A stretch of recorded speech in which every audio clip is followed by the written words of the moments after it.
22 cabinet secretaries, among them being the Prime Cabinet Secretary.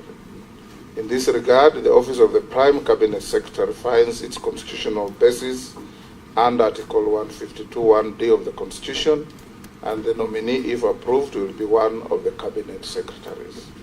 Further, it's worth noting that through the Executive Order Number 1 of 2022 on the organization of government, the President assigned specific roles to the Office of the Prime Cabinet Secretary, which includes coordinating and supervision of the ministries and state departments. However, I note that the designation of the roles of a Cabinet Secretary does not change the nature of the position of a Cabinet Secretary as anchored under Article 152(1)(d) of the Constitution. I further note that the Article 152 of the Constitution does not prescribe the designation of the title or functions to be conferred to each Cabinet Secretary. Consequently, it's within the powers of the President under Article 132 of the Constitution, as read with Section 10(1) of the National Government and Coordination Act Number 1 of 2013, to designate the title and assign functions to a Cabinet Secretary. To this end, the designation of a Prime Cabinet Secretary is not inconsistent with any provision of the law or the Constitution, and therefore the designation is properly, legally, and constitutionally grounded. Thank you. Having said that, I'm sure the Honorable Wandai, you are now at peace. I am certainly not at peace, but I will reserve my comment to a later time. Excellent. In the course of these proceedings. Yes. Wonderful. We'll now start. The Honorable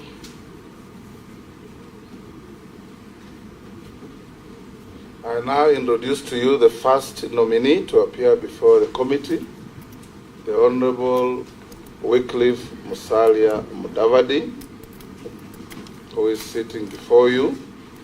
We'll introduce the members of the vetting committee, starting with the chairman, who is the Speaker of the National Assembly, Moses Masika Wetangula.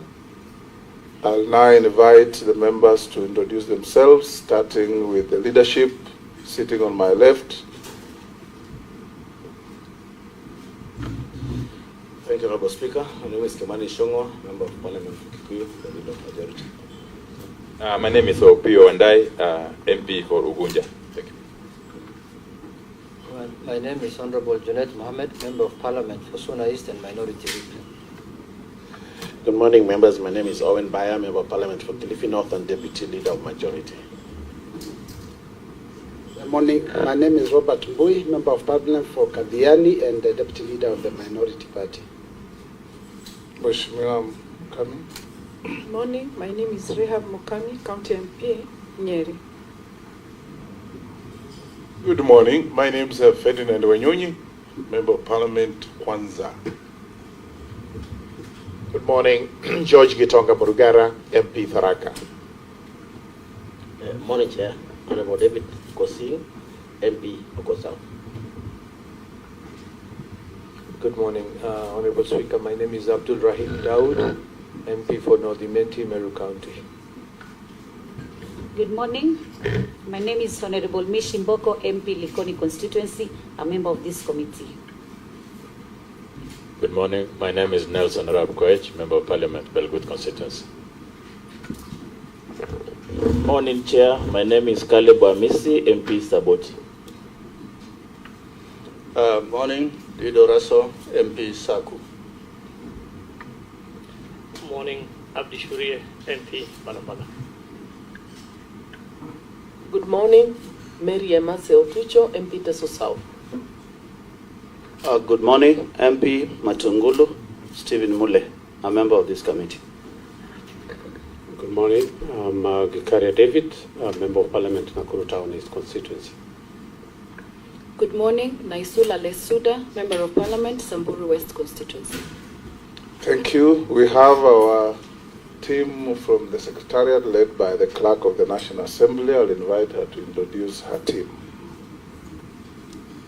Thank you, Mr. Speaker. My name is Sarah Kyoko, the Acting Clerk of the National Assembly. I am accompanied by other members of staff led by Mrs. Florence Abonyo, who is the Director in the Directorate of Audit, Appropriation and other select committees, and the Deputy Director for Legal Services, Mr. Michael Karuru, and we have other members of staff with us. Thank you. Thank you. We'll now invite the nominee to take the oath that will be administered by one of our officers. It's either the Quran, the Bible, or affirmation.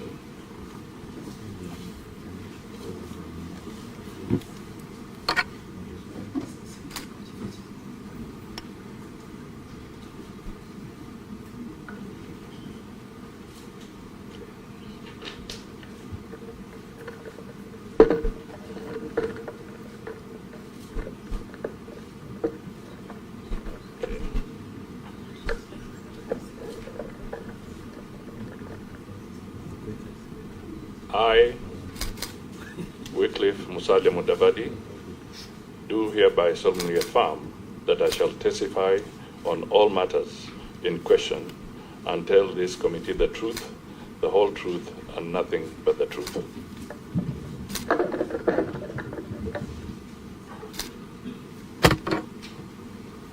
We'll now invite the nominee to present his documents to the Secretariat. There's a list that was sent out, and I can guide you, the Honorable Mudavadi.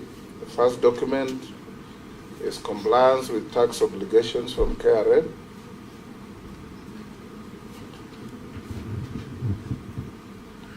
The second document is clearance with Higher Education Loans Board,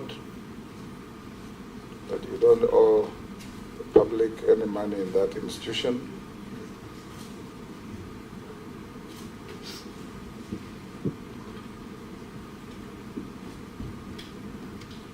The third document is clearance with the Ethics and Anti-Corruption Commission, EFCC.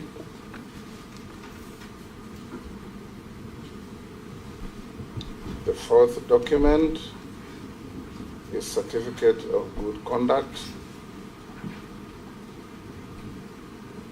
You've given them? Yes, I've given them. Okay.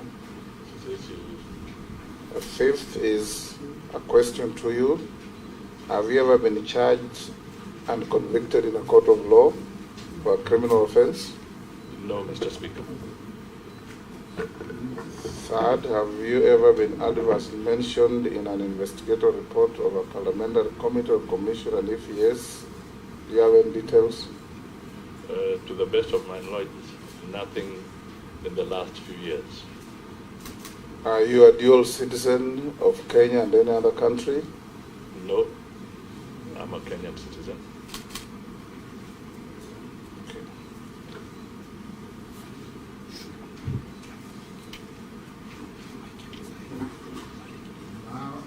I invite you to make a brief self-introduction and make a brief statement of yourself in not more than 10 minutes.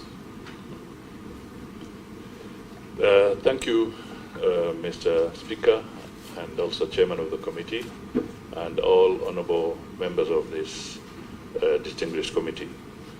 I am Wycliffe Musalia Mudavadi. On a lighter note, I'm usually called mudavadi. I have been a member of parliament in this country for 3 terms. I served as member of Sabatia constituency, and I entered parliament in 1989. Subsequently, I've also held various public positions. I have served as a Minister for Supplies and Marketing, Minister for Finance, Minister for Agriculture, Minister for Transport and Communications.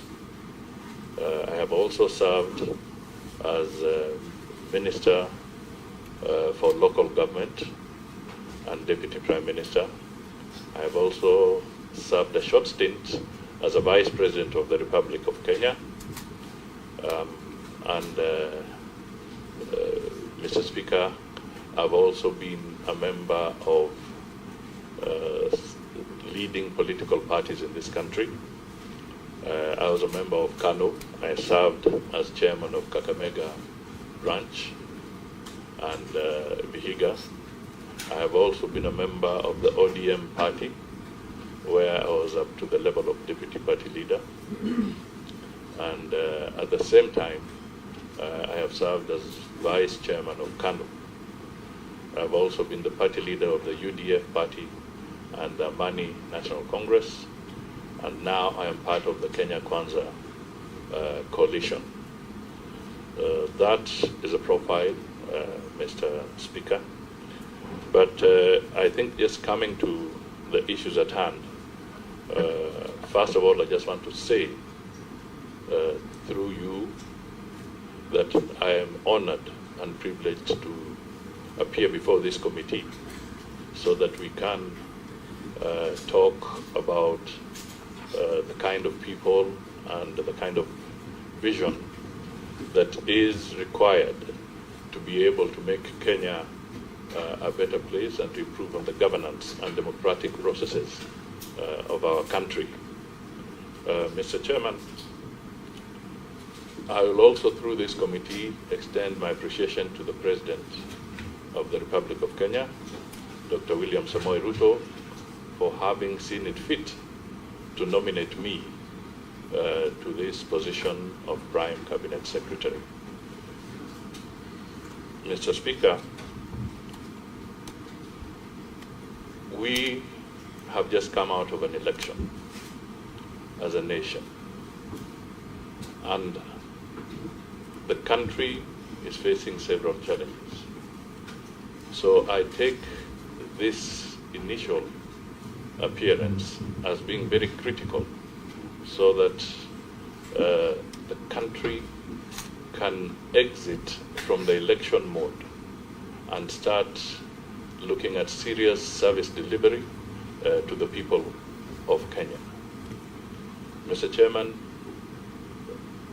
appearing before this committee is significant because it underpins the new constitution we have, and it also underpins the importance that Parliament plays and is going to play in the governance of this country and in shaping the lives of the people of Kenya. So I am honored and I am ready to respond to any questions that may arise. But I would also want at this early stage, Mr. Chairman, to also raise a few issues that may be of my personal integrity. One of the issues that has constantly and regularly been brought up is the issue of the golden bag. Mr. Speaker, I want to state here that at the age of 33, I was appointed to the Ministry of Finance. That is in 1993. That is when the golden bag saga had been in existence and was coming to its full-blown situation.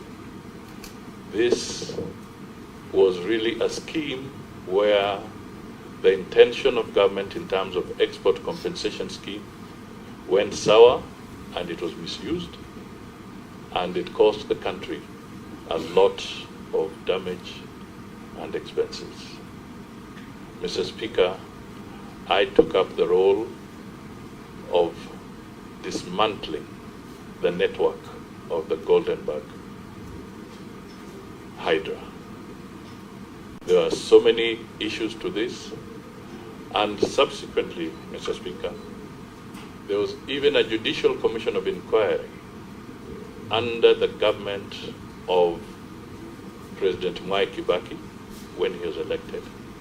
This commission of inquiry was conducted over a 2-year period.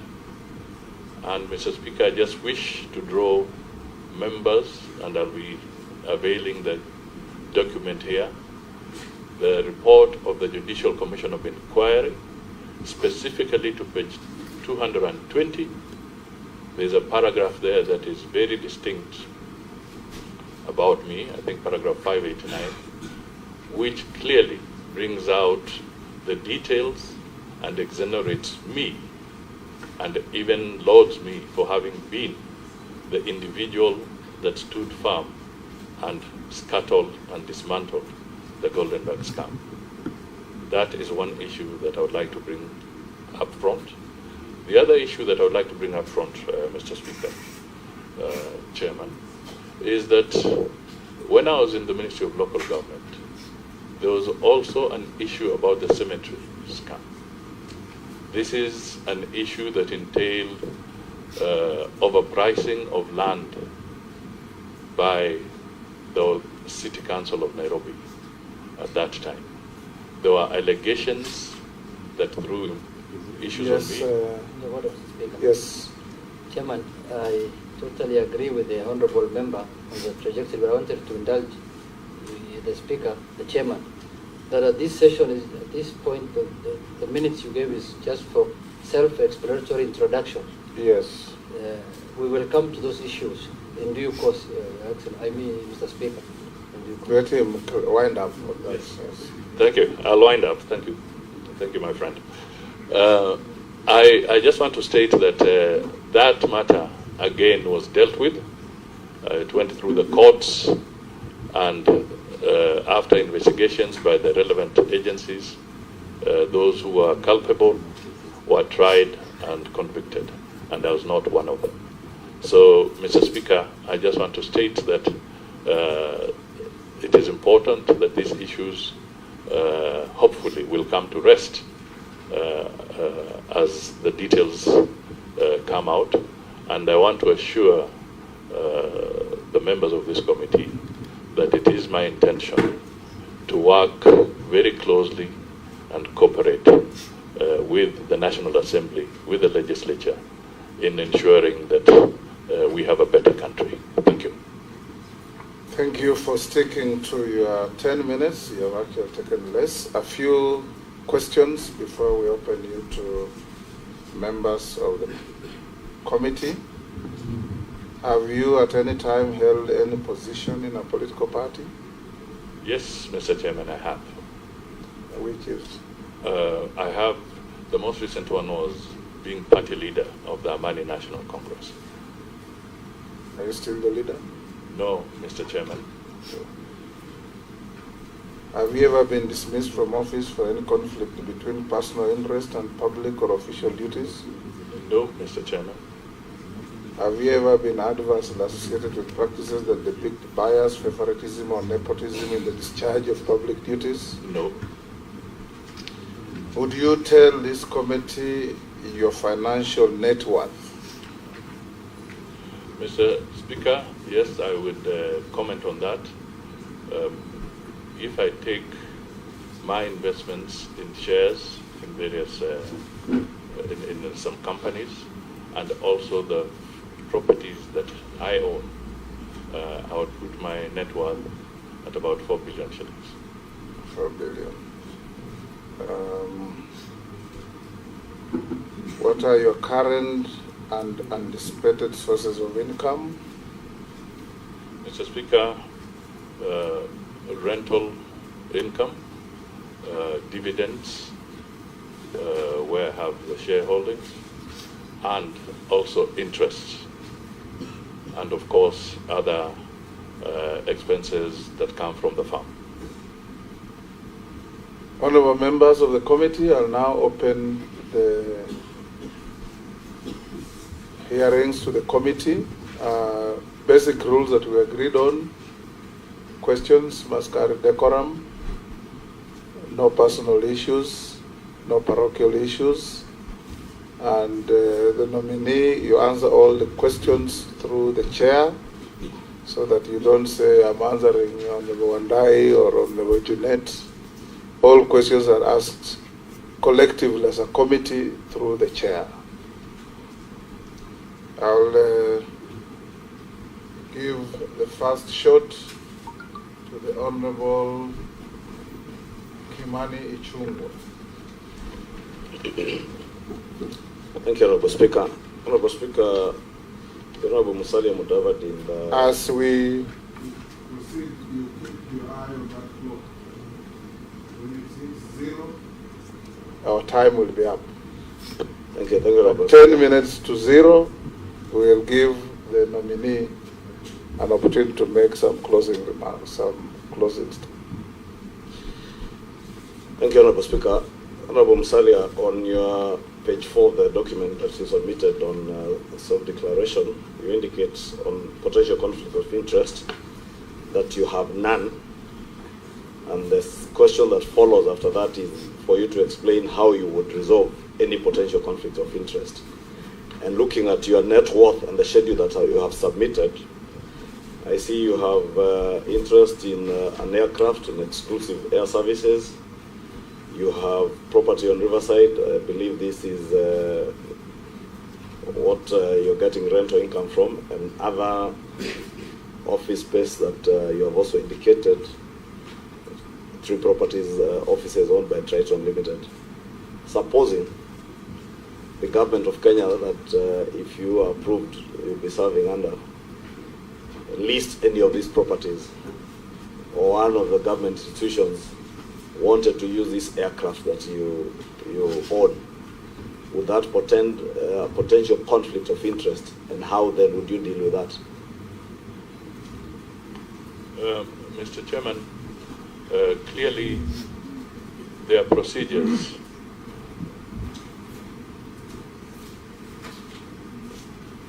sorry. Mr. Chairman, clearly there are procedures that are in law that would make sure that there is a public disclosure or full disclosure under such circumstances if they did arise. But Mr. Speaker, I would also want to state that there are processes that would have to be followed legally, and I would not in any way interfere with such a process if it were to arise.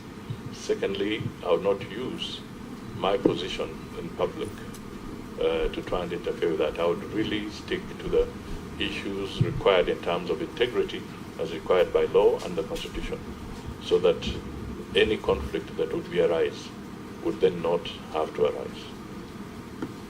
Honorable Wandai. Thank you, Mr. Speaker. I have got 2 questions in quick succession. One, the Honorable Mudavadi, and following, or notwithstanding the ruling by the Speaker a while ago, you obviously know that in the coalition agreement that you entered into within the Kenya Kwanza Alliance, you did appreciate the fact that the position to which you have been nominated did not exist, or does not exist even as we speak.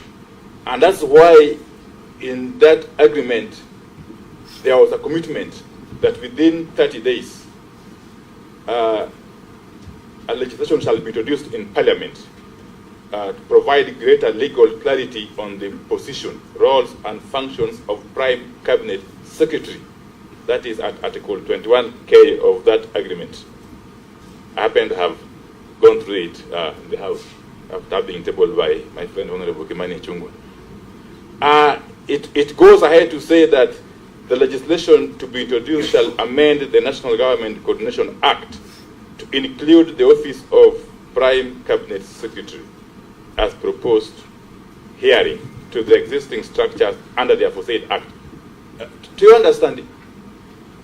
Doesn't this really confirm that without such legislation having been introduced, now more than 30 days since the election, the position to which you are being proposed or recommended or nominated is anchored on quicksand, constitutionally speaking? That is one. Two, you were asked a while back if you have been mentioned in any corruption case or scandal, and I listened to your answers. But let me jog your memory, Honorable Mudavadi. On the civil case number 280 of 2007, that is the Kenya Anti-Corruption Commission versus Wycliffe Musalia Mudavadi. In this matter, you are being accused of having fraudulently acquired property in Woodley Estate, in Nairobi. Property that belonged to the public, a property that was under the care of the Nairobi County Council then. This property is reference number LR number 209-13539/129. What do you have to say about this?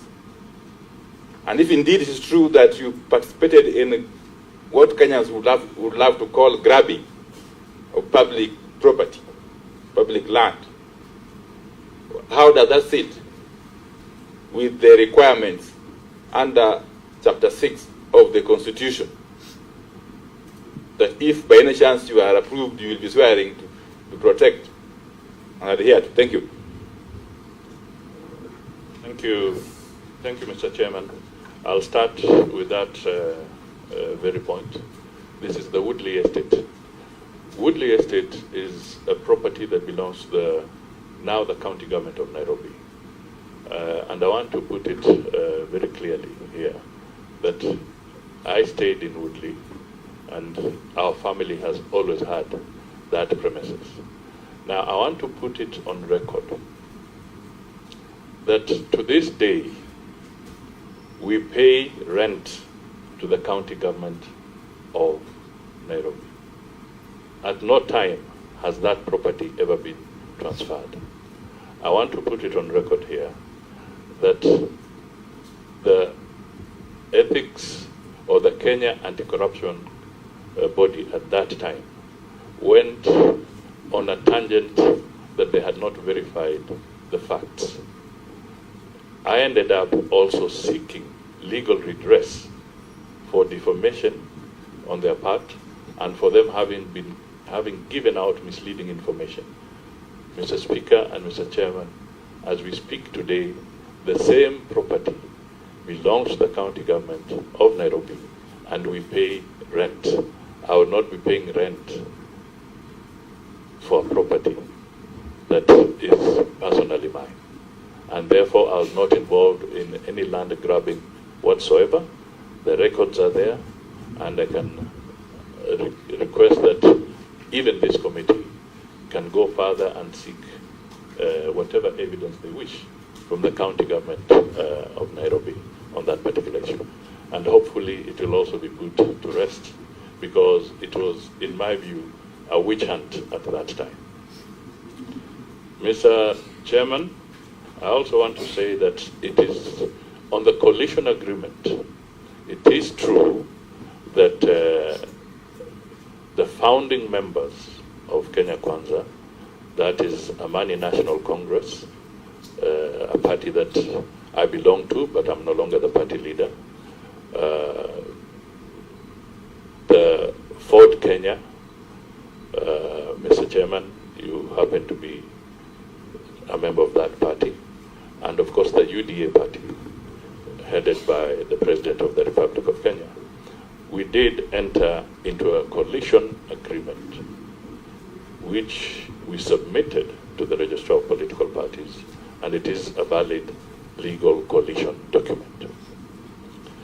Mr. Speaker, when we were forming government, we were alive to the fact that there are issues that can be done and executed by the President through the executive order.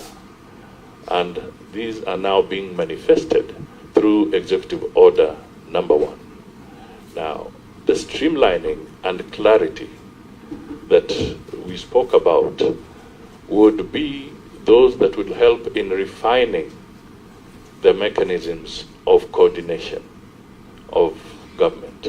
But they do not in any way negate the fact that the president, constitutionally and in accordance with the Coordination Act, has the powers to set up his government and assign functions, and this is under Section 132 of the Constitution, assign functions to his cabinet secretaries or to other persons in government in a constitutional manner to assist him in the delivery of services and leading the country. So I believe that we have not breached any law, and when we talked about looking at the Coordination Act was in the context of strengthening that Coordination Act and not necessarily saying that it is an impediment. Honorable Naisula. Thank you, Chairman. Honorable Musalia, you have been a fierce critic of the previous regime and especially on matters corruption. And if there isn't events by the Office of the Director of Public Prosecution to withdraw cases of corruption or anything to go by, how do you intend to fight corruption in public service when it is clear that there is no political will to fight it? And what are your views on the withdrawal of these corruption cases, and why at this particular time? Thank you. Mr. Chairman. For your answer, yes. Honorable members, we did agree as a matter of procedure that you lift your tongue and not your hand. So you wait when the member has finished, the nominee has finished, then you lift your tongue. It makes it easier for the media and for us here. What we can do, if you have a pen and paper, Honorable mudavadi, we can take 2, 3, 4 questions, then you can be able to answer. Okay, so raise your tags. Number 1 is Naisula. Number 2 is Robert Mbui. Number 4 is Mejaraso. Number 5 is Emase. Then after that, we'll go another round. So know your number when one, and I encourage you to ask 1 question each.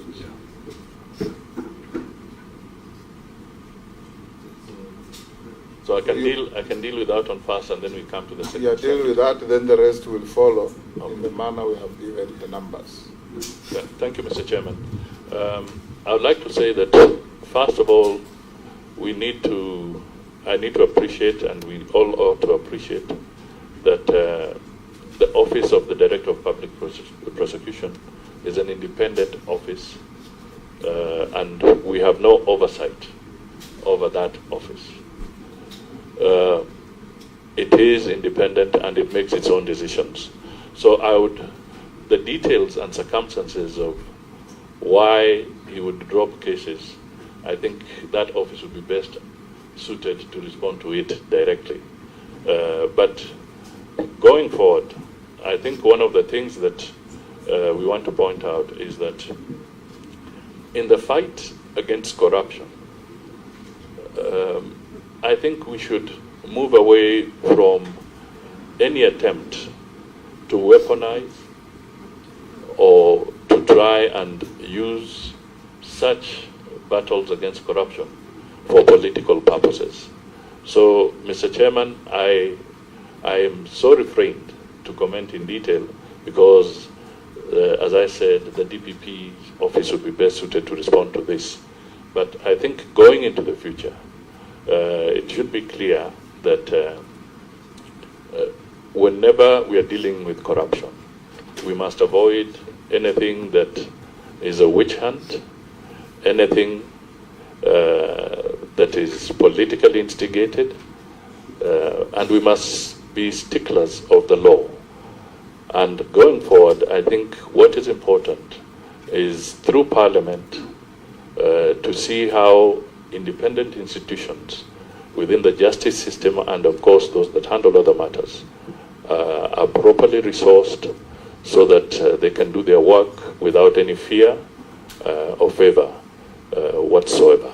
Thank you. You'll record the next 4 questions. and then answer them in the role in which they came. Thank you, Chair. Consistency in leadership is very, very important, especially when one is nominated to a position to serve in the cabinet. I would like to ask the nominee, during campaigns, you were very persistent in castigating the change of constitution under the BBI. And I want to quote that consistently you said that the Handshake brothers were hell-bent on creating positions instead of dealing with the obvious things of high cost of living. Now that you have been nominated to this position, which is one of the positions that we were talking about, which is the position of Prime Minister, do you still hold that view? Secondly, you are also totally opposed to the issue of borrowing during the campaign trail. Are you still opposed to this government borrowing any further monies? And thirdly and last, I want you to stick to an average of one question. I'll tolerate 2. 3 is not right. Very important. Because we are almost 21. And you saw how quickly I was speaking. To make sure that... it doesn't diminish the substance of the question. But I'll allow you, but honorable members, going forward, I encourage you to ask one question each, if you can. Yes. Thank you for your indulgence, Chair. This is an issue to do with what the President talked about when he was appointing this office. And he said that after the office of the President and the Deputy President, this would be the 3rd most powerful position. The Constitution gives the 3rd most powerful position in the country to the Speaker of the National Assembly. What is your comment on that? Thank you.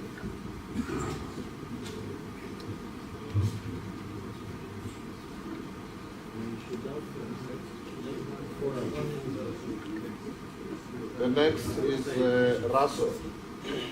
After Raso, we are proceeding to then Thank you very much, Chair. The question I want to pose to you, Honorable Mudavadi, at the heart of this vetting is honesty, integrity, patriotism, trust, and acting in the greatest interest of the Republic of Kenya. As a former finance minister, and also looking through what Kenya Kwanza came up with as a manifesto, what are the likely things you are likely to do as the ringmaster or as the coordinator of government activities, the indicators of economic revival, or things you are likely to put in place for Kenyans to begin to start having money in their pockets? Thank you, Chairman. Thank you. You are the most disciplined. Being a military man. Next is the Honorable Hussein. Thank you, Chair. And I want to congratulate the nominee for being nominated for this very position. But Chair, let me ask the nominee, being high-profile person in Kenya and we respect him, really does he believe that this office exists? Being the first, and that in accordance with Honorable Speaker or Chair to Section 7 of Public Appointments Parliamentary Approval Act, does it really exist? Being the first, being vetted in this country. 2, through you, Chair, and that is and it's very clear and evidence, Honorable Chair, when even in the executive order, somebody is struggling to be able even to give functions. And I want to go to this function of chairing and coordinating national government legislation and engaging or coordinating with the leadership of the House. Chair, don't you think that is the work of Attorney General? And that is why it was really struggling to be able to give him some responsibilities. And perhaps maybe this will be the first office of conflict, Honorable Speaker. What does he think about that? No, remember, I think as we go forward, take into account the ruling or the direction or communication from the chair, that this position is properly grounded in law and under the Constitution.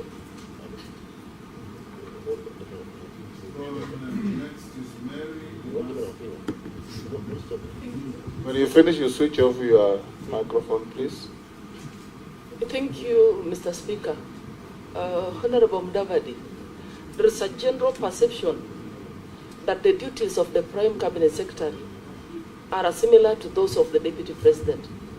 How do you intend to ensure that there is no conflict between the two offices in undertaking your responsibilities? Thank you. You may now answer the 4 questions. Thank you, Mr. Chairman. First of all, I just want to state that I am a person who believes in consistency, and I will explain myself so that that issue can be clarified. Mr. Speaker, the issue that relates to the BBI debate that is now behind us, if one will recollect very carefully, on both occasions, when I was at the Bomas of Kenya at one of the public functions, I did highlight that there are some good things in that document, and there are also some toxic things in that document. What I said then still holds today. And clearly, one of the issues that was on the table at that time was that the issues around the BBI found their Waterloo because we did not listen to each other. I will personally say that at one point I did highlight at the BBI meeting that this institution called the Ombudsman to the judiciary was going to scatter the very noble objectives within the BBI document, because it was going to encroach on the independence of the judiciary. Mr. Speaker, without blinking, the people at Bomas heckled because they thought that we were not speaking to the truth. But one of the key issues that led to the Waterloo of the BBI document in the courts of law was precisely that, because it was a good document mixed with some toxic aspects, and that is a matter that is now behind us. Mr. Speaker, it also is important for us to consider that in the conversation, the reorganizing of government, and that is one of the things we said, you could reorganize government at a less cost without having to go to certain levels. And if then the country is in the right mood and there is sufficient public participation and consensus, constitutions will be amended, and in any case, there's room for amendments of constitutions. So on that score, I just want to say I've been consistent, and I don't think I misled anybody on this particular issue. I want to state that on the question of debt, the country right now is facing a challenge of debt. And from 2015, for instance, I was very consistent to the Kenyan people during my political campaigns then, stating that we need to rationalize our borrowing, to be more prudent, so that the profile of our debt can have more concessionary funding. The portfolio should have more concessionary funding and limit the levels of commercial debt that we were incurring. I think that remains an objective that we must pursue as a country going forward, because we will still borrow, but we must borrow prudently so that the debt repayment process does not harm other activities of government. We should not be borrowing to deal with our recurrent expenditure. we should be borrowing so that we can engage in serious capital development, whether it's infrastructure, water, health, etc. So these are critical issues that I would be saying that working in a collaborative manner with Parliament, we can find better solutions collectively in dealing with this particular debt challenge that we have. But ladies and gentlemen, I think it should also go on record that we must be an honorable government. And honor in this kind of situation for any nation is your ability to repay your debts. We should not be a country that should walk into the defaulting mode. And it will be therefore necessary that going forward, we work closely with each other, and the Parliament also plays its oversight role so that the honor of this country can be maintained on this debt issue. Therefore, I would just want to say that we will be paying close attention. Personally, I'll be paying very close attention because the heartbeat of this country is our economy. The people are suffering. The cost of living is very high. And the initiatives that we must bring forward through legislation and even policy interventions must be those that will mitigate these particular challenges. But they must also be realistic and be in accordance with the law. I also want to touch briefly on the issue of the Kenya Kwanza manifesto. I think it is important that at the very earliest, that political document, which was the flagship of Kenya Kwanza, is translated into a serious and fundable policy document of the government of Kenya, highlighting the specific areas that were the flagship, things that would create jobs, the issue of access of credit to a wider section of the country at affordable rates, the issue of making sure that the cost of living is mitigated and people live with dignity is going to be forefront in what we want to do. So we will engage all stakeholders, and I'll want to plead that we work very closely with Parliament so that we can remove the backlog in pieces of legislation that may be obstacles towards moving forward.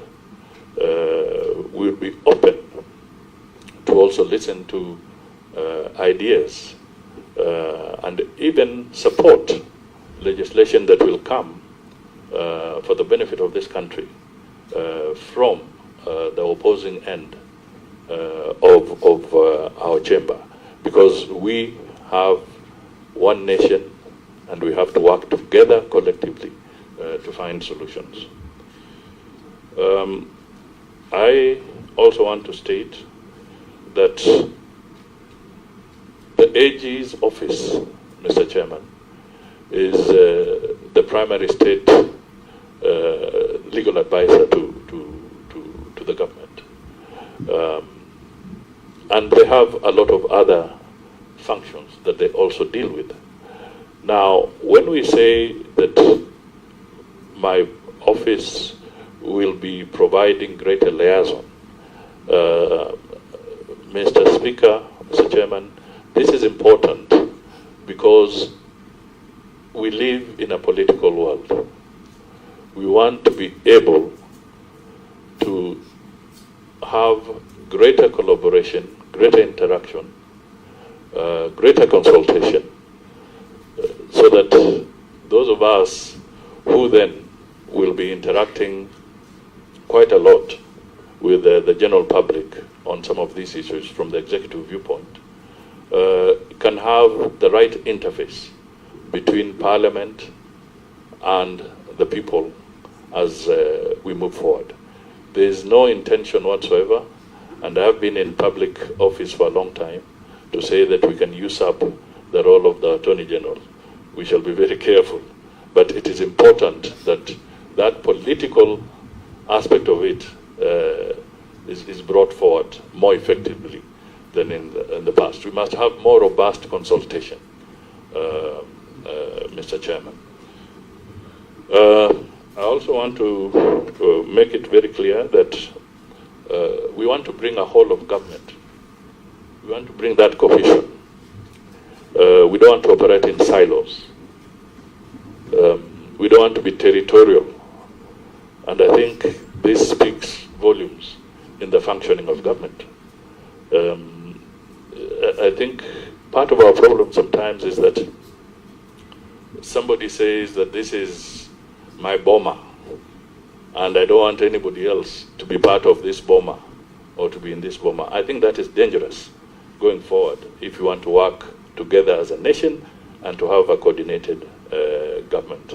So we want to have that open and holistic approach. I also want to assure the members that I don't think President Ruto was struggling to define functions of this office. It was perfectly in his realm to examine and decide how we can support each other. And I am sure that if we look carefully, there's no conflict whatsoever with the functions of the Prime Cabinet Secretary's office and the Deputy Presidents. And I also want to put it on record that where would you find a government on this earth where there are no cross-cutting issues? There are always cross-cutting issues in government, which require consultation. So at a personal level, I will not hesitate to walk from my office and visit the Deputy President's office and consult with him if there's any issue that required consultation. Thank you.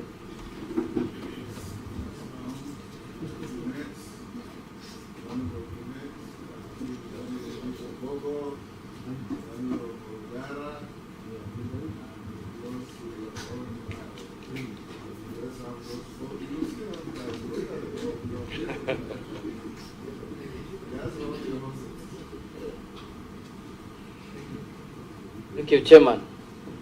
Chairman, I wanted to put my question in this way. Chairman, they say the cabinet consists of the president and the cabinet ministers and attorney general and others. But this nominee was given the position of prime cabinet minister. And in that, it means that he is the most senior cabinet minister than other cabinet ministers. But when I looked at the executive order that was released by the president, Mr. Chair, one of the functions that was given to this office is to chair, number 4 is to chair the principal secretaries committees and supervise the technical monitoring and monitoring evaluation of government policies programs. Now, this is a senior minister. They are cabinet ministers. They are principal secretaries in every cabinet ministry, under every cabinet minister, who report to their ministers. So I'm wondering, how should a senior cabinet minister chair principal secretaries when you know that there is head of public service also who coordinates principal secretaries? So I'm wondering, the cabinet prime minister is dealing with cabinet principal secretaries who have ministers in their line of duty. But more importantly, Chair, I also want the nominee to take this opportunity to slate and lay to rest the issue of the golden bag. The golden bag issue, and this other issue of the cemetery land. And having been a mayor of a city one time, under the previous Cap 265, the previous Act of Parliament. Which city? Where you visited me one time. We couldn't find a proper hotel. I couldn't find a proper hotel for you, but you visited the city with one street. So, Mr. Speaker, Mr. Chair, that cap required the approval of the cabinet minister for the county councils and municipalities for functions that they were supposed to do, including approving their budgets. So I want him to take this opportunity today to lay this matter to rest once and for all. And lastly, I wanted to ask the nominee whether he's happy with his That's your office third at Kenya one, Railways, Jeanette. whether that office is suitable for a prime cabinet minister. Mishimboko. Thank you, Chair. Chair, before I ask my question, I want to put a rejoinder on what Honorable Junet has just said in the issue of Anglo-leasing, Goldenberg, and the cemetery land scandals. I would ask a question to Honorable Musalia. What will be taking responsibility mean to you? Because these things happen under your watch when you are the former finance minister and the local government minister. My question now will be, don't you think that His Excellency the President has done injustices to appoint some leaders among the cabinet secretaries who had already been rejected by the electorate, or rather by the public, during the just ended elections? I thank you, Chair.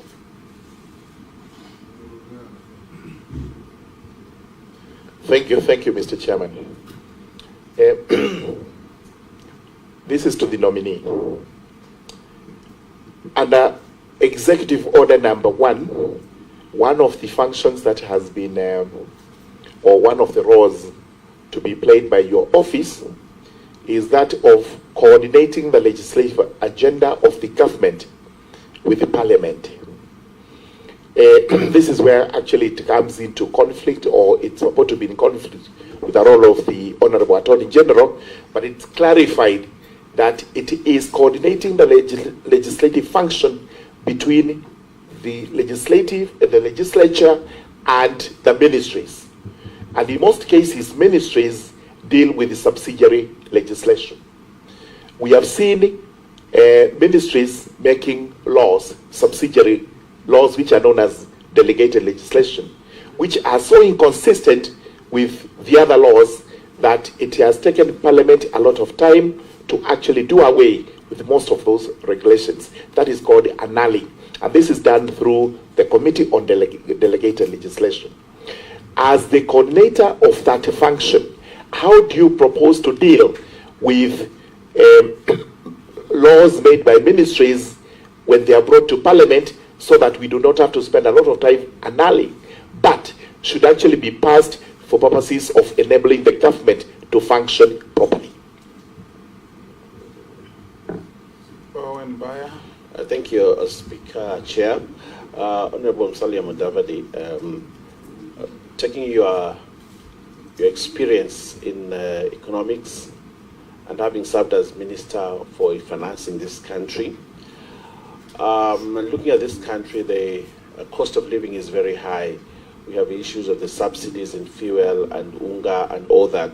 How would you advise the President on how to bring down the cost of living, how to work around the issues of subsidies and bring down the cost of fuel in this country, and what would be the expectations of Kenyans in terms of economic revival and economic uplifting as you take office as Prime Cabinet Secretary? Thank you. There we go. Nominee.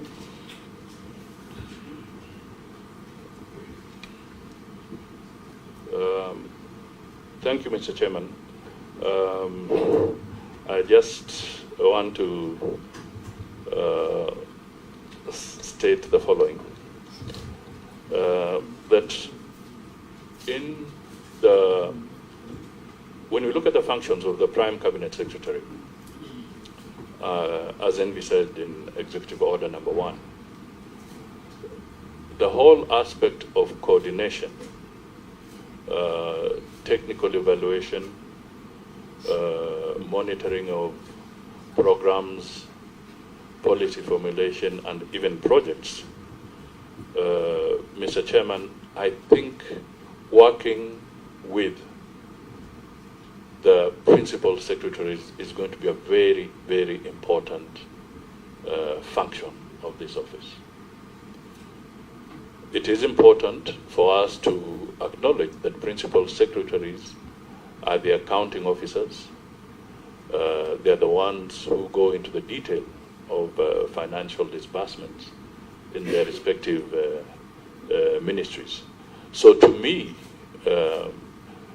having a situation where there is a regular, constant, and structured interaction in this area will play a very, very important role in improving on efficiency and resource allocation in the country, at least from the perspective of this government.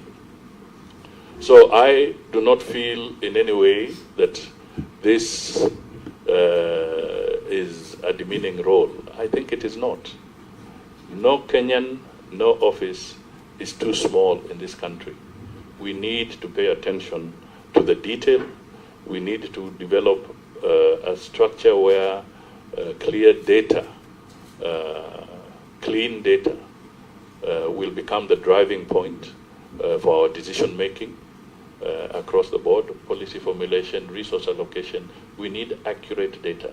And I think it's important that we have a blend of the politics working with the technocrats to try and tease this out for the betterment of the country. I also want to state again that I did address the issue in my opening remarks around Golden Bag, and I want to assure this committee and the country at large that my conscience is clear. My conscience is clear. This was a menace to this country. It was a program of export compensation, which was a policy position of the government of the day to try and spur exports in this country. And then it was abused. And in the process of it being abused, it caused havoc. And I would really plead that the members of the public, and more so I would appeal through members of the Fourth Estate here, if they can help Kenyans to dissect the Judicial Commission of Inquiry report in this country, it will really help in getting Kenyans to understand where we were, what was this about, and how did it come to an end. I can only plead on that basis. On the issue of the cemetery scandal, I come back to it again and I say this matter was dealt with, it was investigated, the matter was even dealt with through the courts, and decisions were made by the courts. And I was not in any of those areas as somebody who was a suspect or anything. So it is so clear that that matter has come to an end. On the issues, somebody raised an issue about unreleasing. Again, I can only say that it would be important to note that this matter was dealt with again in 2016, and in 2016 I was a state witness in those matters. I was not a culprit. I went and testified as a state witness. So I think I would say that that should be sufficient. On the issue of the Kenya Railways, I am happy, very happy about the Kenya Railways as a location for this office. First of all, the people who voted us in are there, alighting every morning to go to work and alighting every evening to go home. To me, I say that that is a constant reminder that whenever I go to that office, I will know that those are hard workers in our country, and therefore we must not let them down. We must work hard and improve on this country. So I am personally very delighted to be domiciled at the railway headquarters. That is perfect. I'm proud of that.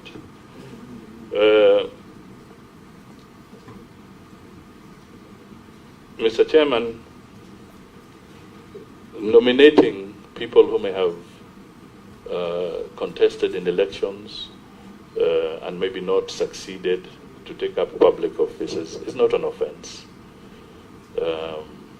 It is perfectly constitutional, and it does not mean that because you have lost an election that you cannot be helpful to the nation in a different capacity.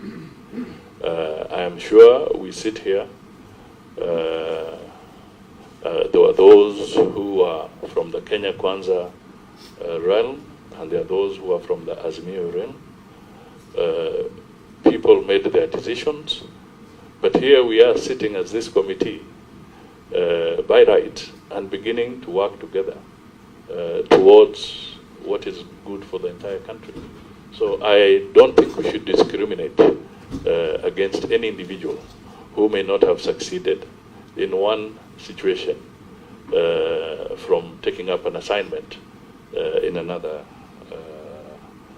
position. I want to assure that the issue of delegated legislation is very, very important.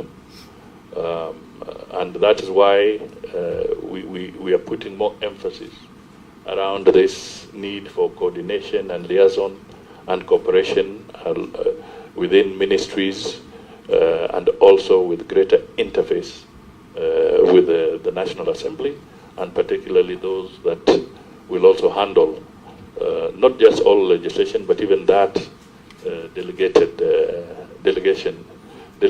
responsibilities on matters of statute. I want to state here that that holistic approach is what we want to bring in. Because it is true, when we operate in silos, we create laws and regulations that become a serious problem to the functioning of the economy and delivery of services. So I think that is a very critical anchor in this matter. On the issue of subsidies and maybe broad commentary on the economy, I just want to say that subsidies can be very expensive. They are usually what you might call targeted interventions to try and mitigate on some issues. Some may be short-term, some may be to spur certain economic activity or agricultural activity or production. They are usually short-term interventions targeted. But I want to try and appeal to the nation that we should not become a nation that thrives on subsidies, because they can be very expensive to maintain. Funding of subsidies can be very, very dangerous if your economy cannot sustain it. And a classic example was the subsidy around the petroleum sector. Mr. Chairman, as I speak here, I was the one who actually removed price controls when we were liberalizing the economy, even on petroleum products. And price controls were also a hidden way of trying to introduce subsidies on petroleum products then. And we used to have shortages of petroleum products because people were playing around with that kind of economic regime. So if we want to go forward, we must be very, very careful that subsidies do not become a permanent feature of our economic policy. That is what I would advise, and that is what I'll advise the President and advise the Kenyans on this matter, that we must find better ways in the long run of spurring economic growth and activity so that people can move away from that. And key is to make sure that inflation is tamed. Because the whole issue of subsidies is because somebody feels that something is not affordable. So they're looking for some some mitigation.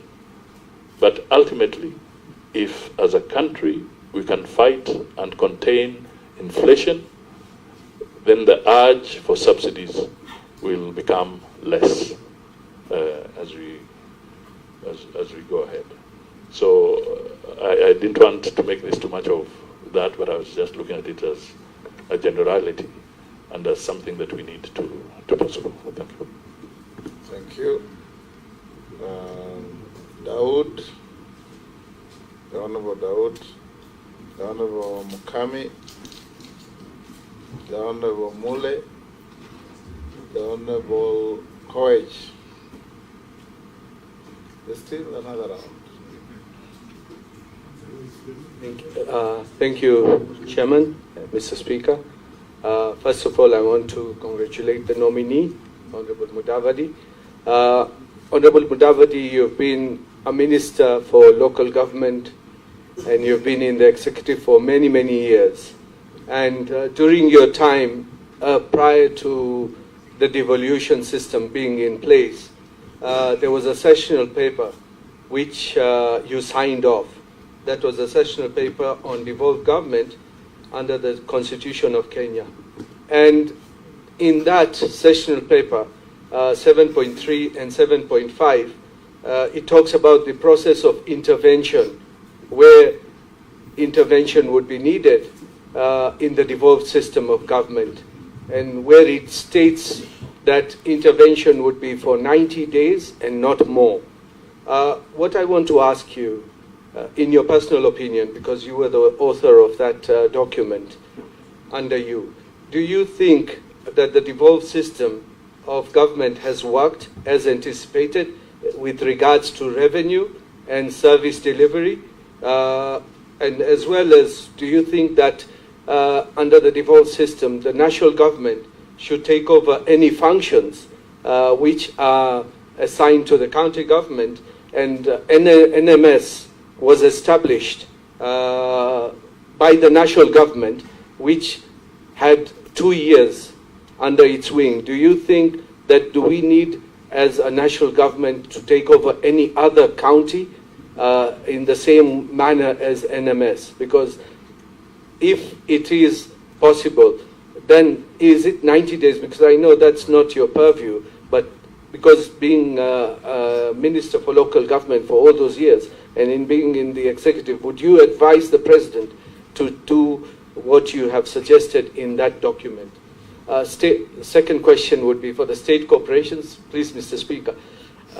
You are aware that many parastatals are not performing the way they should. And you being in charge of the state corporations, as per the mandate the president has given in the executive order, what would you advise the president in folding up the parastatals or state corporations and making a smaller bureaucracy? Thank you, Mr. Speaker. Yes, Rahab. Congratulations, Honorable Mudavadi. My question is, one of the roles of the Prime Cabinet Minister is to oversee the national legislative agenda for the Kenya Kwanza government. What are some of your priority legislative proposals, and what measures will you put in place to ensure that they are actualized? Very good. What was the next? Mule. Thank you very much. This goes to the nominee. First and foremost is that you're being nominated to one of the positions to coordinate peace, economic, diaspora, environment, culture, diplomacy as a 4 pillar of the Kenyan government. My question is that goes back to where you left on agro-leasing, whereby you say that you are a witness.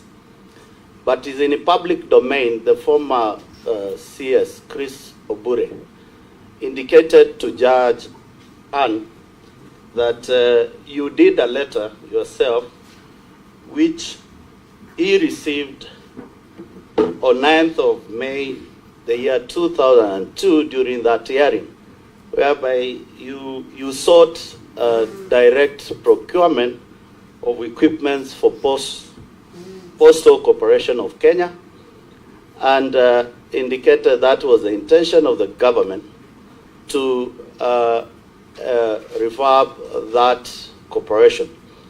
My question goes, Mr. Chair, to the nominee, that now you are coordinating the principal secretaries in every ministry who are the accounting officers. I'm afraid, are you going to assure Kenyans you will not return to this habit of direct procurement and instructing them what to do in their ministries? Thank you. Coach. First, congratulations, Honorable Musalia on your nomination. My question is, one of your tasks, which will include supervising the technical monitoring and evaluating committees of government policies, programs, and projects. Projects across the country were halted for whatever reason, not only in the immediate preceding regime, but even dating back to 2002. In fact, statistics have placed the value of the stalled projects at 9 trillion, which is equivalent to our country's entire economy. The scenario is impacting and negatively on us because we have to pay cost of the delay to the contractors and even making the costs high in the long run. What plans do you have, Honorable Musalia Mudavadi, with regard to the stalled government projects, and possibly, if you could give us a roadmap and even possibly timeline? Thank you.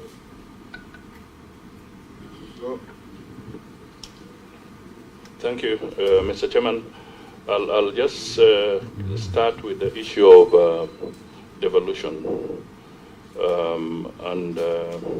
It is true that when the country promulgated the 2010 Constitution, I was tasked with the function of ensuring that the initial legislation, critical legislations to facilitate and actualize devolution were put in place.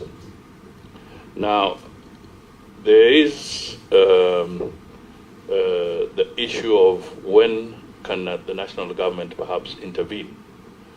And at that time, we looked at the question of 90 days because what we intended to achieve, and it still stands, is that the Constitution is very clear that there shall be the national government and there shall be county governments.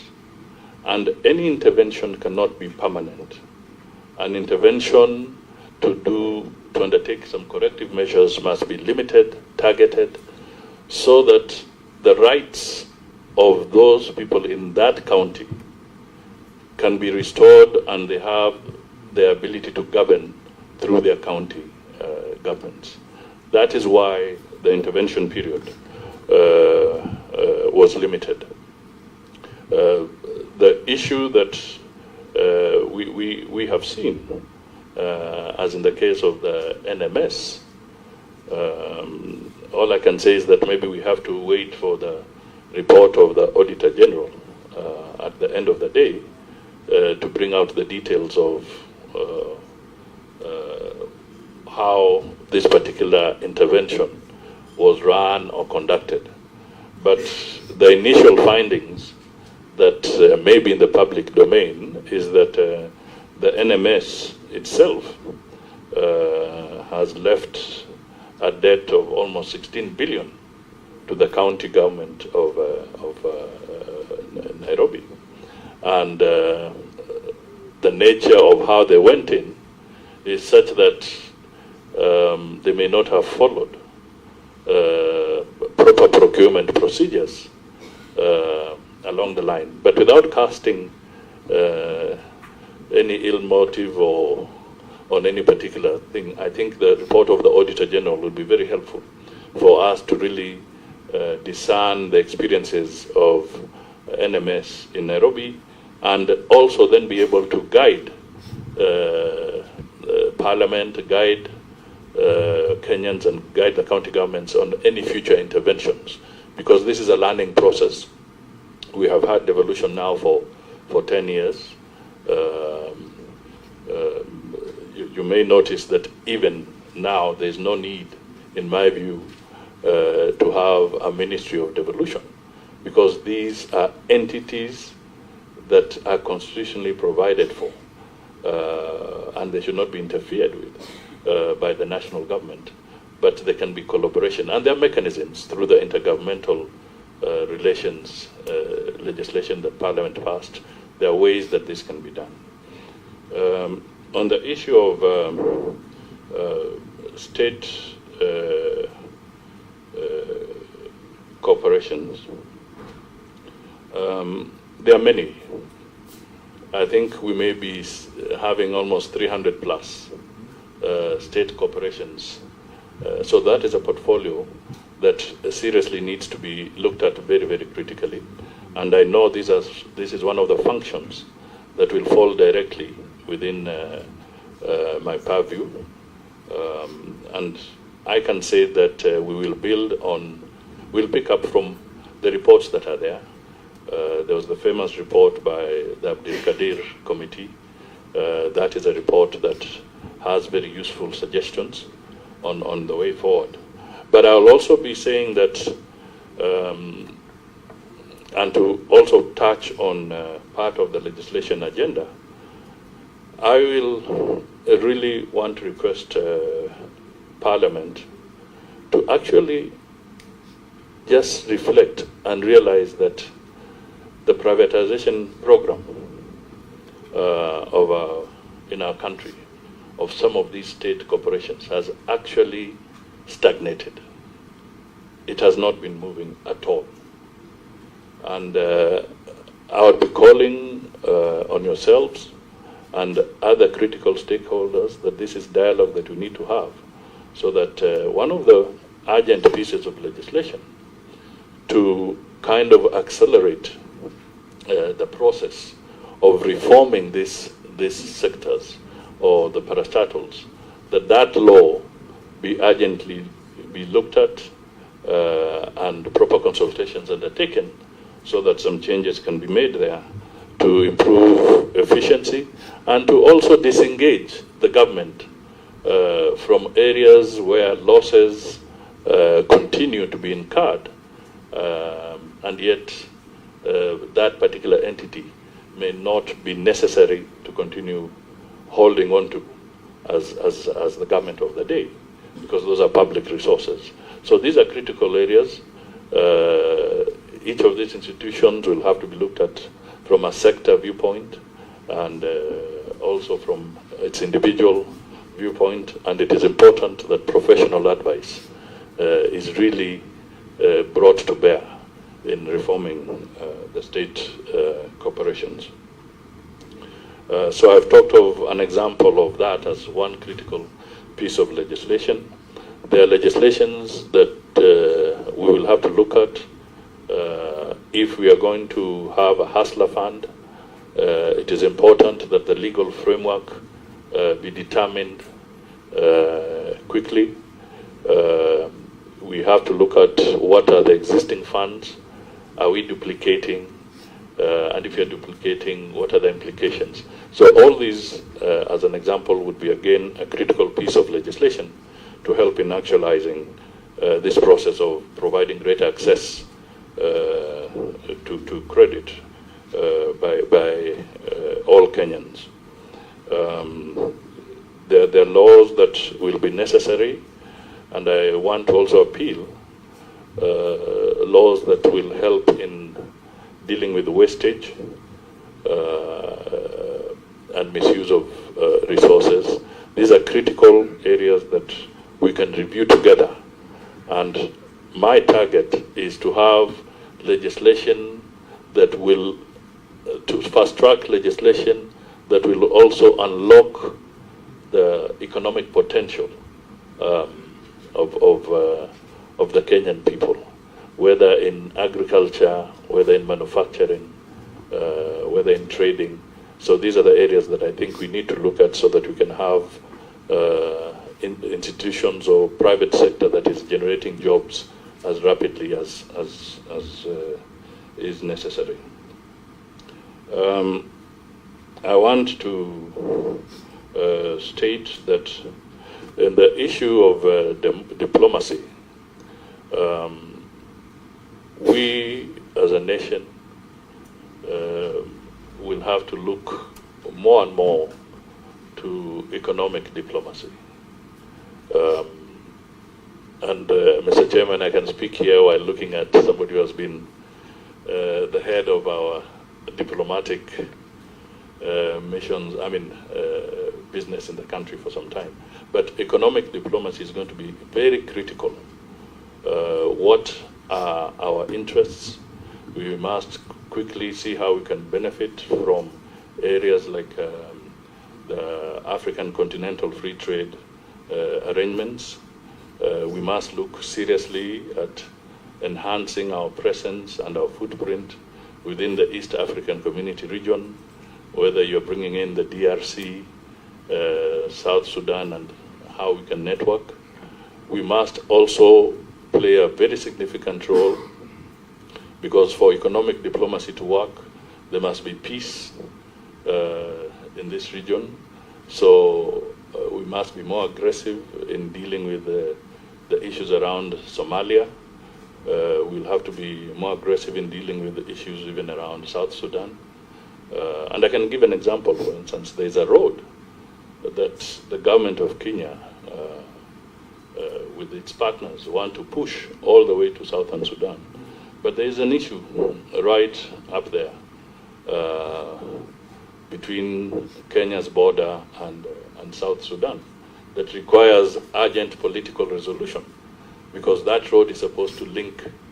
So the funding is there, but the process cannot be completed or pushed further because there's still some political issues to be dealt with. So these, to me, are going to be very critical interventions that need to be done. The diaspora, Mr. Chairman, the figures are in the public domain. The Kenyan diaspora, for instance, brings in place into this country almost 480 billion Kenya shillings annually. And the president has, in fact, in designating the issues around foreign affairs, has now brought the issue of the diaspora to the limelight, because that has now become a very critical constituency in the development of our country. We also have to take advantage of things like the climate change programs and play a leading role in those areas. They also provide a platform for a lot of funding if we can work well within those circles. So in coordinating matters around diplomacy, I'll be putting a lot of focus there, while also saying that we need to also continue strengthening our relations with our traditional partners, and make sure at all time the Kenyan interest is covered. We may even want to work more aggressively. There's been an attempt about Kenyans who are suffering in some countries when they get jobs there. These are issues that will require very serious and more robust and high-profile intervention to try and deal with that crisis, so that we can avoid seeing the things we see and we read about Kenyans undergoing very serious problems in different parts of the globe. I just want to repeat the issue around Anglo leasing. I want to state that that matter was canvassed in court. It was dealt with. It is behind us. And even the issues that came up, it was not too long ago that I read in the papers that indeed even those who were facing trial on some of these issues were acquitted eventually. So it was dealt by the court. And I want to state very critically that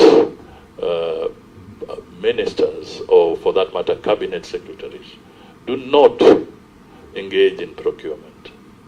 You can talk about policy issues, but there is a procurement law that must be adhered to all the time.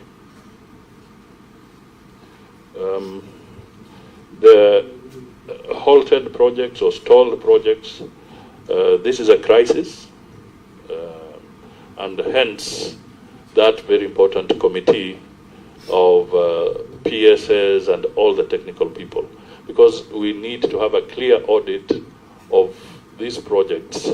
It's clear that some may no longer be useful to the country, and therefore there's a very serious need for a detailed approach and professional approach to looking at these things, so that decisions can be made and appropriate interventions can be developed.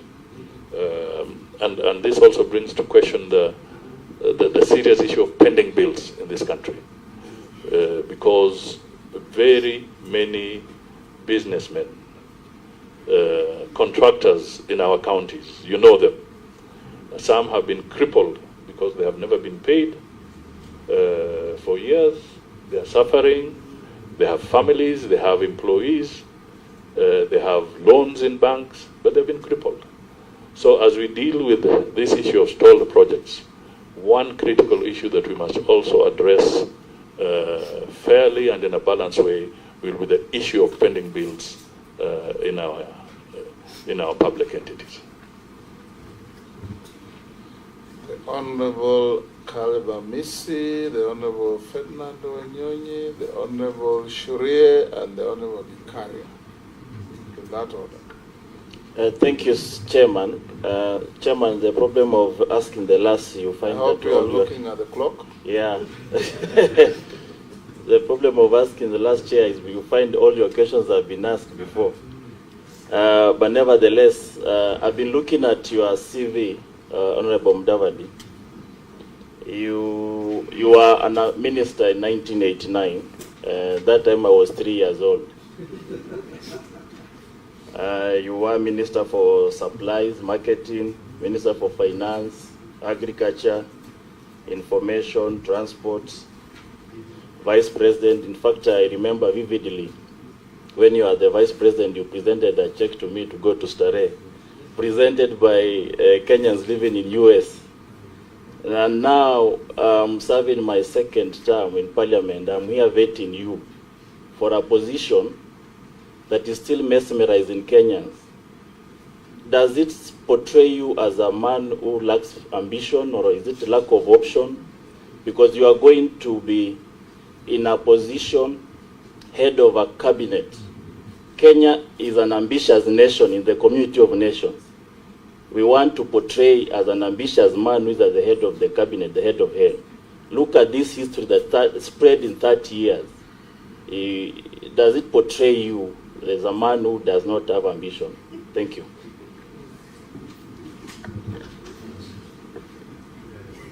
Mr. Chairman, I want to ask you very back home that in the previous parliaments we have been actually, as a committee, there has been a tendency of the cabinet secretaries failing to honor summons and failing to respond to matters comprehensively without doing any research, what have you, and in a timely manner.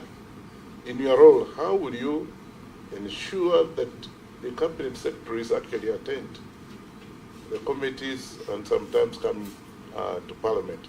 Because we've had these cases where you someone and a cabinet secretary said somebody else, maybe a junior fellow, and can't even answer comprehensively the questions that you're supposed to be.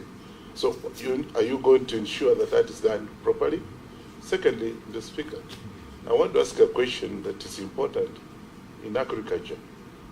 We've had cases where, and now we have this drought, and irrigation is misplaced. Instead of being in agriculture, it's misplaced, it's actually in tourism.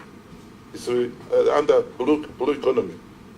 So are you able to assist to bring irrigation back to agriculture so that can be able to do some of the projects like Kalana Kulalu and the rest? Thank you.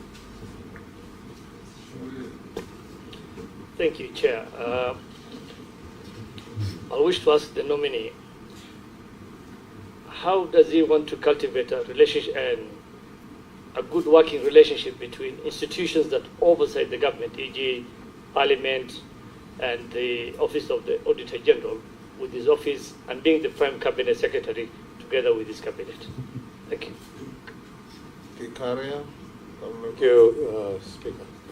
Pengine niulize ndugu yetu Wycliffe Mudavadi swali kwa Kiswahili. Unajua serikali ambayo iliondoka ilikuwa na agenda 4 ambazo zilikuwa nzuri sana, lakini haikuweza kutimiza yale maneno ambayo ilikuwa.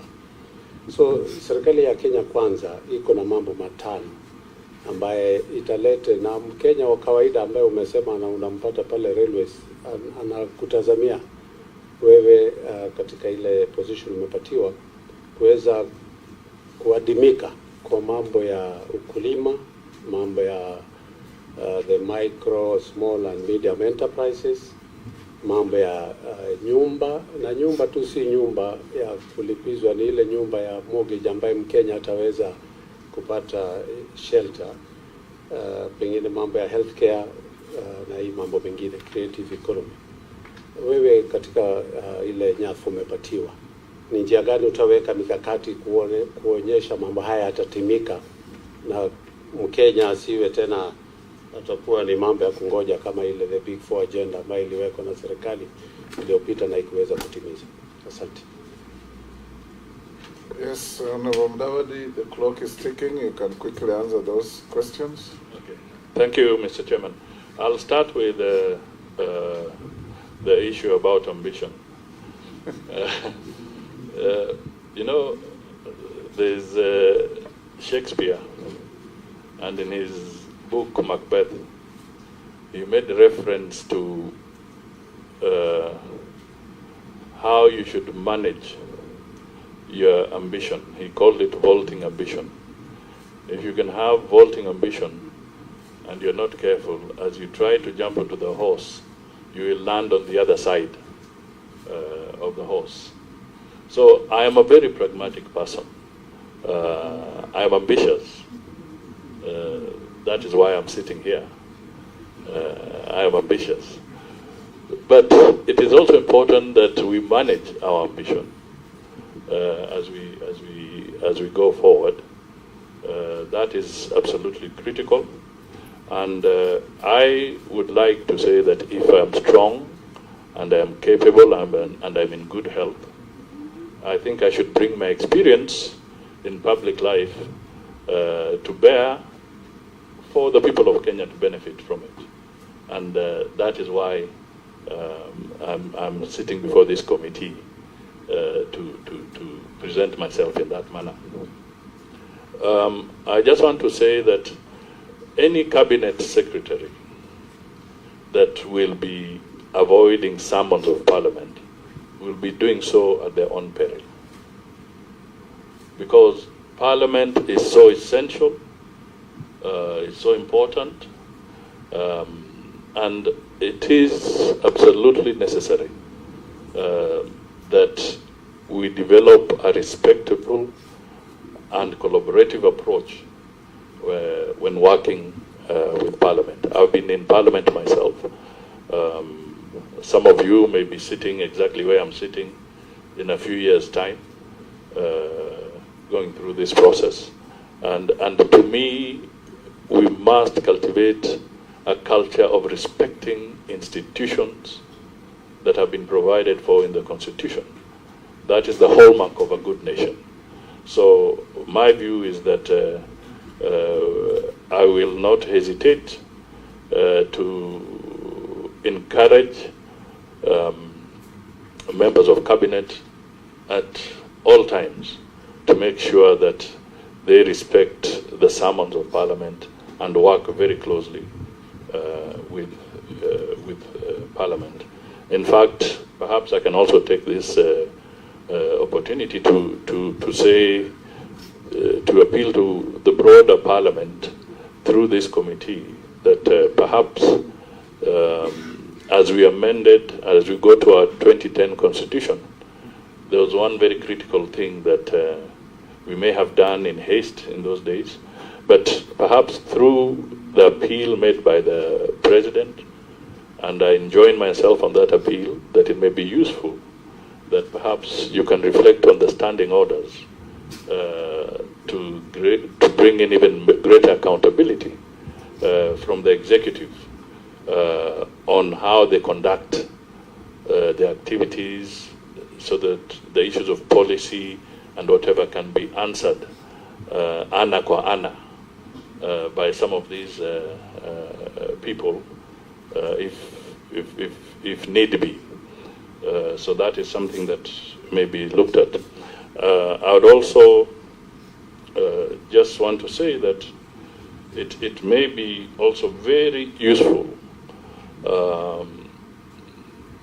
unless I'm mistaken, Mr. Chairman, but I was trying to look at why have we been seeing cases where legislation is collapsing a lot in court. And one of the things that has become a Waterloo for many pieces of legislation is the issue of public participation. It is a provision in the Constitution, but I would want to appeal to Parliament to give it more thought so that we can refine that area and figure out what is really public participation, what is adequate, what should be the parameters, because it's still vague. We are going by court rulings largely on this matter. I think some help from Parliament to refine this area might be very, very useful so that we can avoid too many delays of critical pieces of legislation as we go forward. I agree that we must continue looking at functions of government. There's wisdom always from a different perspective when creating the structures and functions of government. And all I can say now before this committee is that it's now going on record that there may be need going forward to review some of the functions and maybe where they are domiciled. I would not want to say that the Executive Order number 1 is cast in concrete. It is a living document that can be reviewed for further efficiency in government in some of the sector areas. I want to state that we must once again take Parliament very seriously. We must take the reports of the Auditor Generals very seriously. We must work in collaboration to help some of the critical independent institutions with the necessary resource. The Auditor General's office needs a lot of support. The budgetary allocation over the last few years has not been commensurate with the kind of tasks that they have. Just the way we saw that the judiciary needed more support, I think also institutions and offices like the Auditor General will need more support because their role of providing audits in a timely manner for all public entities, including county governments, is a very tall order. And they need to be resourced appropriately, financially, technologically, and even in terms of human resource. So these are critical areas. Kwa yale mambo ya agenda 4 zile kubwa, the big 4, kilimo, manufacturing, mambo ya afya na mambo ya kupeana makao ya kiheshima kwa Kenya, mimi nitasema tu kwamba katika ile manifesto yetu ya Kenya Kwanza, hii agenda ambayo imetajwa hapa imenukuliwa kule ndani, iko kule ndani, na tutazidi kuangalia kwamba wakati pesa za kitaifa zinatengwa ama zitaelekezwa katika sekta hizi, ili tuwe na uwezo wa kuhakikisha kwamba tutatimiza yale ambayo tuliahidi wa Kenya. Nadhani nitakomea hapo kwa wakati huu. Thank you very much, Honorable Mudavadi. 3 minutes and final appeal to the committee in 3 minutes. My prayers are that you find me suitable to work with you and to work with other Kenyans in delivering service to the people of Kenya.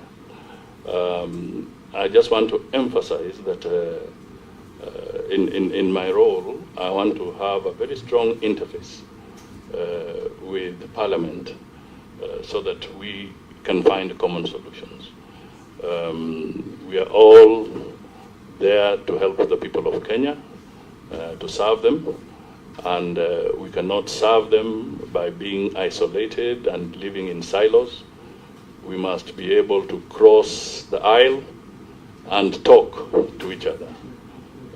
So this is what I would really want to encourage, and to say that I'll be ready and willing at all times to engage with you, either collectively, as in maybe in committees, or even individually as legislators, so that we can find solutions.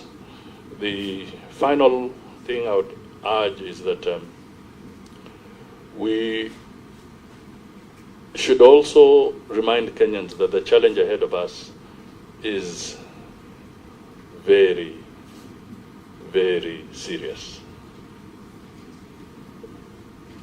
It's not a game of flattery to the Kenyan people. It's a question of being honest, being truthful, getting the right information to make decisions, so that we can restore, Mr. Chairman, let us restore trust in government. Let it not be a government of rumor mongering. This is what we want to try and avoid. We want to have an open government. We want to be able to have the facts on the table. Principles of accountability, transparency must be at the forefront of what we do.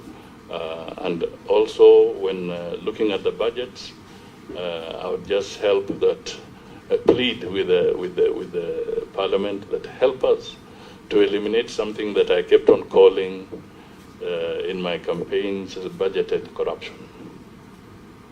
Budgeted corruption. This is something that we all need to fight and deal with. Up to this day, the person I'm going to meet at the railway station will still want to know why would a product cost 100 shillings in the kiosk, and when the government is procuring the same product, it costs 1,000. We must find a way of dealing with this issue. So I'm appealing to members of Parliament that as we go, let's work together, because the executive cannot find these solutions on its own. We have to work together. Asante sana. Thank you very much, General Mudavadi. The Secretariat will want to have a comparison between your original documents and the certified copies that you have provided. That can be done on the side. This brings an end to your engagement with this committee. I want to thank the honorable members for the wonderful, positive decorum and incisive questions that you have put to the nominee. And if we carry on like this, I think it will be a very, very good idea. You have all conducted yourselves very well. And Honorable Mudavadi, thank you for answering all the questions candidly. You are now released to go to your other national duties. And the Sergeant at Arms can now usher in our next nominee, who is the National Assembly Speaker Emeritus, the Honorable Justin Bedan Njoka Muturi. Mr. Chairman, can I also leave this document here? I'm sure you have it, but I don't know. The Judicial Commission of Inquiry. You can, yes, you can leave it, submit it as well, part of your document.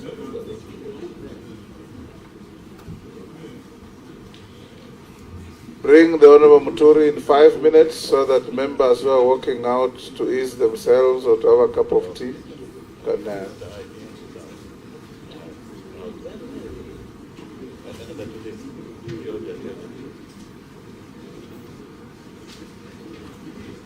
Leaders of the House, who is your whip in this regard? Because we want to observe. You yourselves will whip.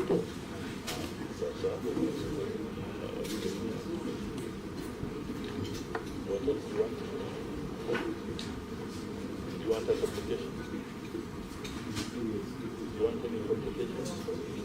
Yes. Yes.